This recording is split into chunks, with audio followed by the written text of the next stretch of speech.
Les astrologues auxquels j'ai affaire actuellement ne sont pas très avancés sur le plan de la philosophie, de l'épistémologie, de l'histoire des sciences, des techniques, et en général. D'où un certain nombre de confusions. Première confusion, c'est entre macrohistoire et microhistoire. L'astrologie est la science de la macrohistoire, elle est la science de l'humanité. C'est ça qui fait sa dimension. Elle nous parle de comment est l'humanité. Comme Freud nous parlait de problèmes qui sont propres à toute l'humanité depuis toujours, par le complexe d'Oedipe. Elle nous parle de choses qui sont dans la constante, dans la constance, dans l'invariable. Elle ne nous parle pas de l'individu, mais en tant qu'individu, nous sommes forcément partie prenante de cette humanité. C'est ça que beaucoup d'astrologues ne veulent pas comprendre. Parler du global, c'est parler de l'individuel. Parler de l'individuel, c'est pas parler du global. C'est pas réversible. Donc, on peut évidemment étudier le cas d'une personne en particulier, mais ça n'est pas du ressort de l'astrologie. L'astrologie peut éventuellement, au niveau du global, essayer de resituer une personne en particulier dans le global. Mais son modèle est global. Ce n'est pas un modèle qui doit être articulé sur le thème natal, par exemple. Et quand on veut faire de la micro-histoire, il vaut mieux travailler avec les méthodologies des thérapeutes que de faire des thèmes astro. Bon, passons. Alors, je vais faire un petit cours à ce sujet. Le passé est notre inconscient, quelque part. Ce qui s'est passé dans notre histoire, c'est notre inconscient. Et l'astrologie nous parle de cet inconscient qui s'est instauré dans l'histoire de l'humanité, pas dans notre histoire personnelle, individuelle.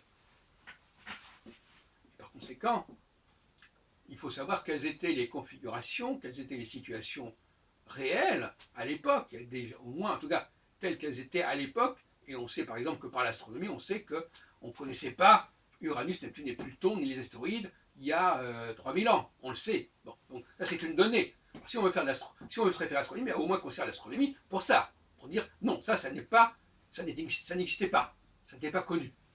Ça n'a pas fait partie du processus créatif, du processus de construction dont l'humanité que l'humanité a mis en place au cours de son histoire, au début de son histoire. Donc, il faut être clair, ne soyons pas anachroniques. La macro-histoire, c'est le champ de l'astrologie. La micro-histoire, c'est une application de l'astrologie, éventuellement, à des cas particuliers, comme par exemple un gynécologue va appliquer les connaissances générales qu'il a à des cas particuliers, mais ça ne va pas plus loin. Et d'ailleurs, d'une manière générale, les gens ne veulent pas qu'on étudie que des cas particuliers. Ils veulent qu'on applique, même quand ils achètent par exemple une machine à laver, c'est une machine à laver qui a été construite à des centaines de milliers d'exemplaires, ils ne veulent pas d'une machine à laver inventée par le voisin d'à côté. Maintenant, cette machine à laver, elle va laver le linge de cette maison-là et pas de la maison d'à côté, évidemment. Dans ce sens-là, elle va s'individuer, si on veut. Mais c'est aléatoire, c'est un épiphénomène. Donc la notion de création est importante. Il n'y a pas que Dieu qui crée, l'homme crée aussi. Et ce que l'homme crée n'est pas du même ordre que ce que Dieu crée, pour employer les expressions de Dieu. Ce que Dieu crée, c'est de l'ordre de la nature. Ce que l'homme crée, c'est de l'ordre de la technique et de l'ordre de l'art en général, et tout ce qui concerne les sciences sociales, les sciences juridiques, les sciences religieuses, etc. Si on admet que les structures religieuses sont aussi élaborées par les hommes, par les peuples, par les sociétés. C'est évidemment un point de débat théologique. Laisser entendre que les astres, même invisibles, donc ceux qu'on ne connaissait pas, ont pu être intégrés dans la construction de l'astrologie, c'est une aberration totale, pour reprendre une expression chère à M. Kölsch. On ne peut construire qu'avec les matériaux dont on dispose à un moment donné. Et si ces matériaux, on les découvre 100 ans plus tard, un psychanalyste ne va pas s'intéresser spécialement à ce qui arrive à quelqu'un qui a 70 ans, mais plutôt à ce qui lui est arrivé quand il avait 5 ans. Quitte à comprendre ce qui lui arrive à 70 ans par rapport à ce qu'il a fait à l'époque. j'ai l'impression que beaucoup de gens qui vont dans l'astrologie sont des gens qui sont anti-humanistes en quelque sorte. Ils veulent limiter le rôle de l'homme, ils veulent limiter le rôle des sociétés. Ils veulent humilier l'humanité en fait. Même un Jean-Pierre Nicolas qui nous démontre que le système solaire est déjà structuré, est déjà au niveau de ses signifiants et signifiés déjà élaboré, et que c'est par le système solaire qu'on peut savoir la signification des planètes, c'est une plaisanterie.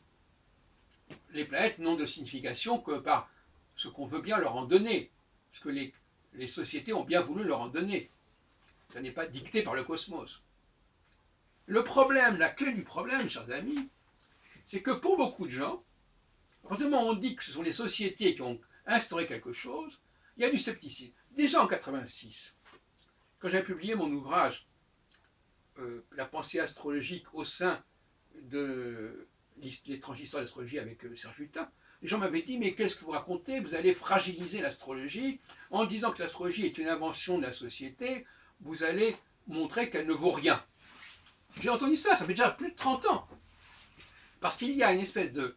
Il y a un consensus non dit pour beaucoup d'astrologues qui veulent que tout ce que les sociétés inventent soit fragile, soit précaire.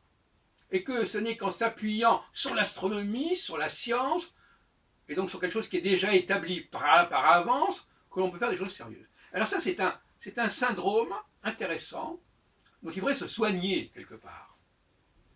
Ce que inventent les êtres humains, les sociétés humaines, n'est pas précaire nécessairement, peut très bien s'inscrire profondément dans notre inconscient collectif, on parlait comme Jung, et peut perdurer pendant des millénaires.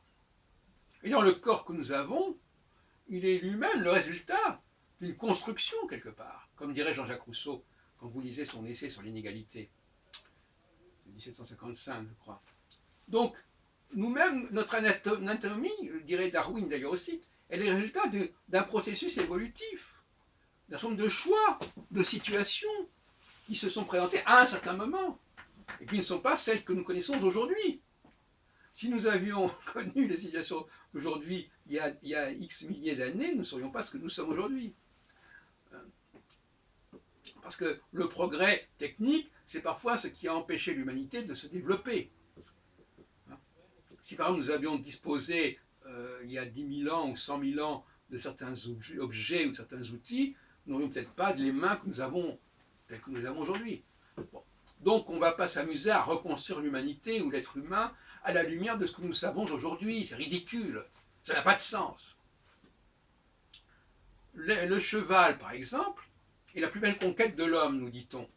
Mais c'est une construction, ça aussi. C'est une alliance qui s'est faite. C'est un apprivoisement qui a eu lieu. Ce n'était pas donné d'avance. Le cheval n'était pas né pour servir l'homme, pas plus que le chat ou le chien pour être nos compagnons. Ça s'est fait progressivement. Ces animaux, certains animaux sauvages, ont été instrumentalisés, comme par exemple le bœuf, qui a servi de bête de labour, de bête de proto-machine en quelque sorte. Donc on voit une espèce de crasse intellectuelle, de crasse culturelle chez un certain nombre d'astrologues qui est déprimante et qui est désolante, il faut dire les choses comme elles sont. Il y a une lacune, il y a une carence. Donc effectivement, tous ces misanthropes qui nous disent non, les sociétés humaines ne peuvent rien inventer, ce n'est jamais que dicté par le cosmos, et il faut respecter ce cosmos. Ce sont des gens qui sont sociopathes à la limite. Voyez-vous.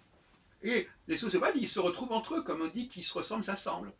Donc quand ils discutent entre eux, eh ben, ils sont d'accord.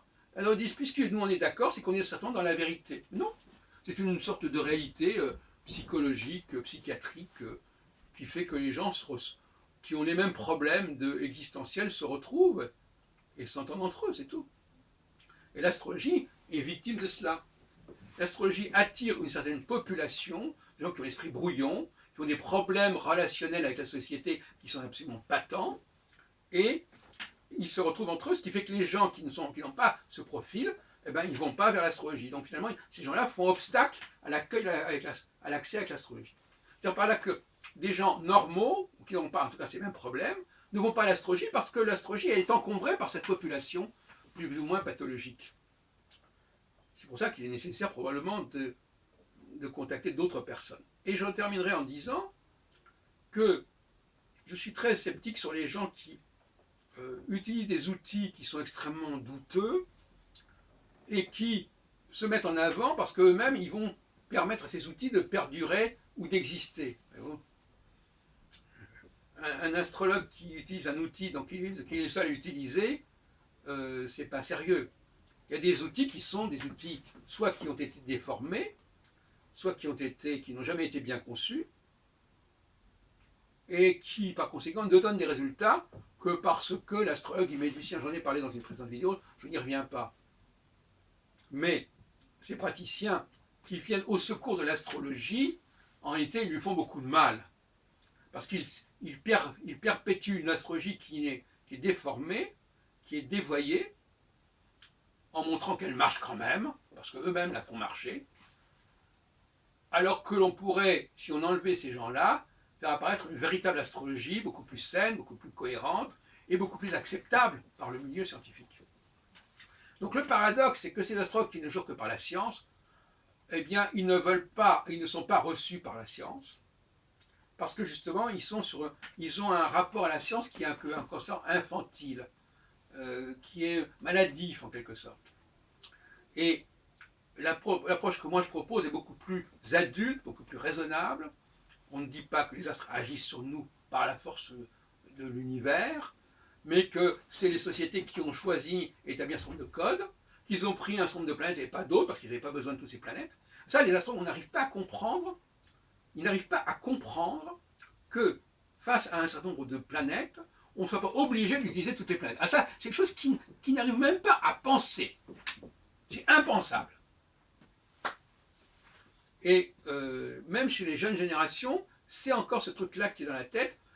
Si l'astrologie a un rapport avec l'astronomie, elle est obligée de tenir compte de toutes les planètes et de leur donner à chacune une signification et une utilisation. Donc, bon, moi, je veux casser cette problématique-là. Je veux mettre fin à cette façon de faire, à cette façon de penser l'astrologie et de présenter l'astrologie, qui, à mon avis, est totalement suicidaire intellectuellement. Et il faut resituer l'astrologie dans le domaine des sciences sociales, comme l'histoire, comme le fait d'avoir, pour certaines sociétés, voulu utiliser certains repères cosmiques, certains repères, pas tous, certaines angularités, certaines configurations, pas toutes, bien entendu, et de permettre ainsi de structurer la société. De la structurer de différentes façons. Gauquelin a montré, par exemple, qu'il y avait 3 planètes, notamment Mars, Jupiter et Saturne, qui avaient pu servir à structurer professionnellement nos sociétés selon le principe de 3 castes, etc. Et remarquons bien que là encore, l'enseignement de Gauquelin, ce n'est pas du tout un enseignement individuel, ce n'est pas de la micro-histoire, ce n'est pas personnalisé. Il y a 3 grandes catégories, 3 grandes familles qui, chacune, sont représentées par des milliers de personnes, et ces personnes, eh bien, elles ont les traits propres à cette famille-là. La notion d'individu est une notion problématique au niveau épistémologique. On le sait très bien.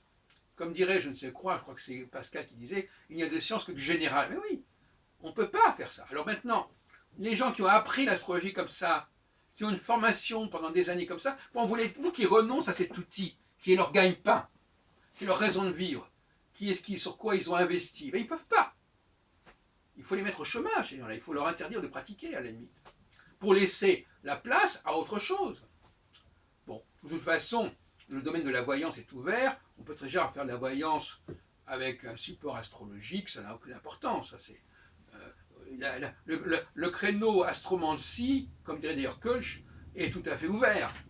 Donc c'est pas le problème. Mais qu'ils ne viennent pas nous donner des leçons quand on cherche à un travail d'interdisciplinarité avec d'autres disciplines, qui ne viennent pas donner des leçons avec leur credo imbécile. C'est vraiment ridicule, c'est inacceptable.